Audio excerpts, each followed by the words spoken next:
Assalamualaikum warahmatullahi wabarakatuh. Saya Francisca Imelda Maulana. Di sini saya akan mempresentasikan tentang analisis kondisi akses air bersih dan sanitasi layak dalam mendukung pencapaian SDGs di Indonesia. Presentasi ini ditujukan untuk final exam dari karakter building kewarganegaraan. Isi kontennya ada latar belakang, rumusan masalah, dan tujuan proyek, metode pelaksanaan proyek, hasil temuan di lapangan, solusi yang ditawarkan, dan refleksi pribadi. Yang pertama adalah latar belakang. Di sini latar belakangnya adalah ada air bersih dan sanitasi layak yang ada di Indonesia, bahwa banyak daerah-daerah yang masih belum menjamin adanya air bersih dan sanitasi yang layak. Data ini ada di WHO atau UNICEF. Ada 2,2 miliar orang belum menikmati akses air minum bersih dan 3,5 belum memiliki sanitasi yang layak. Kondisi ini ada di Indonesia pada data BPS 2023, ada 11,28% rumah tangga masih menggunakan sarana buang air besar yang tidak layak, dan provinsi tertinggi adalah Papua, Maluku, dan Sulawesi Tengah. Dengan ini adanya faktor pemicu masalah pencemaran air, perubahan iklim, pertumbuhan penduduk, dan minimnya infrastruktur. Selanjutnya, pada target SDGs ini, pemerintah Indonesia bisa menargetkan pencapaian SDGs nomor 6, air bersih dan sanitasi layak pada tahun 2030. Tujuan proyek ini mengkaji isu ini di lingkungan tiap anggota kelompok melalui wawancara dan memahami kondisi hambatan dan solusi yang telah diterapkan. Selanjutnya ada rumusan masalah dan tujuan proyek. Rumusan masalah dalam proyek ini: bagaimana kondisi akses air bersih dan sanitasi layak di daerah anggota kelompok, serta sejauh mana hal tersebut memenuhi standar kelayakan dalam konteks pencapaian SDGs.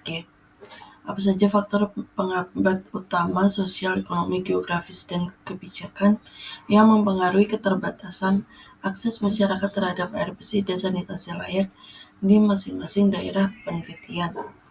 Selanjutnya, bagaimana upaya dan strategi yang telah dilakukan oleh berbagai pihak, pemerintah, masyarakat, dan swasta dalam mengatasi permasalahan air bersih dan sanitasi, serta tantangan apa yang masih dihadapi dalam implementasinya. Tujuan proyek untuk komunikasi atau masyarakat terkait SDGs bisa mengidentifikasi dan mengevaluasi kondisi air bersih dan sanitasi, lalu menganalisis faktor penghambat akses. Ketiga, mengevaluasi upaya dan merumuskan rekomendasi perbaikan. Dan selanjutnya ada metode pelaksanaan proyek. Pendekatan yang saya lakukan adalah observasi dan wawancara minimal satu narasumber per anggotanya. Pembagian tugas, ada penyusunan proposal bersama, wawancara pribadi, dan pengumpulan penyusunan wawancara menjadi laporan kelompok. Dan rencana kegiatan ini mulai dari 24 Juni 2025 sampai 20 Juli 2025. Lokasi sesuai domisili anggota masing-masing, narasumber sosok orang yang berpengalaman dan mengerti permasalahan sanitasi air bersih di Indonesia. Hasil temuan di lapangan, temuan yang spesifik di Bandung, mewawancarai Wakil Ketua RW bahwa akses air bersih di Bandung dan sanitasi layak sudah ada. Hambatannya bahwa ada faktor ekonomi dalam pemasangan alat penyedot air, dan solusi pemerintah adanya bantuan PDAM tetapi tidak rutin, program pemasangan air gratis untuk alat.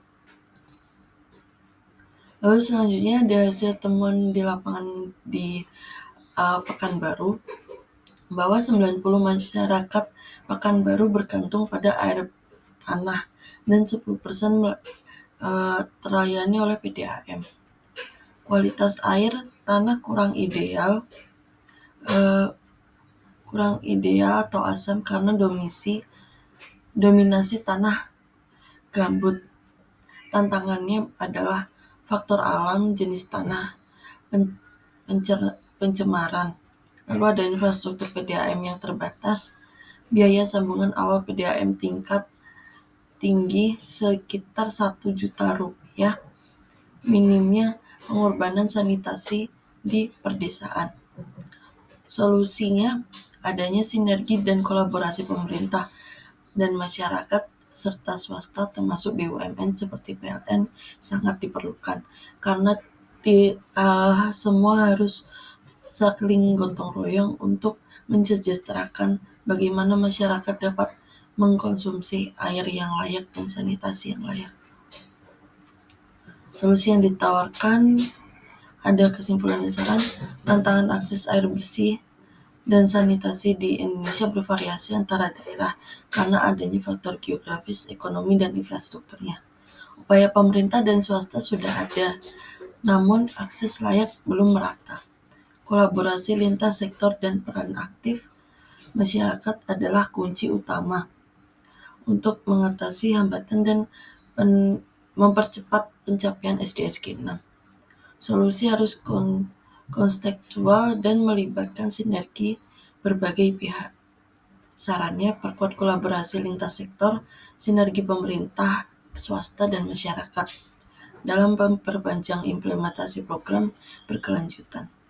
Lalu, edukasi dan pemberdayakan masyarakat terhadap kesadaran tentang pentingnya sanitasi layak dan PHBS melalui kampanye infrastruktur dan terstruktur.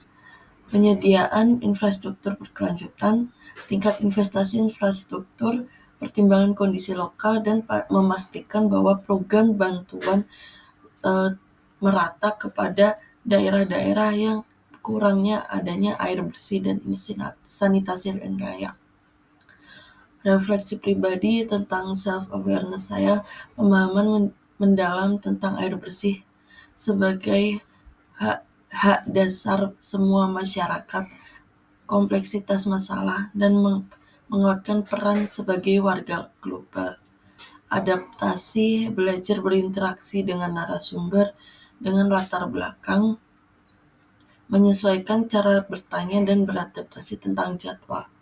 Kolaborasi, kerja tim yang solid, saling mendukung, diskusi kelompok, mengintegrasikan temuan, dan pentingnya komunikasi yang efektif. Sekian presentasi dari saya. Assalamualaikum warahmatullahi wabarakatuh.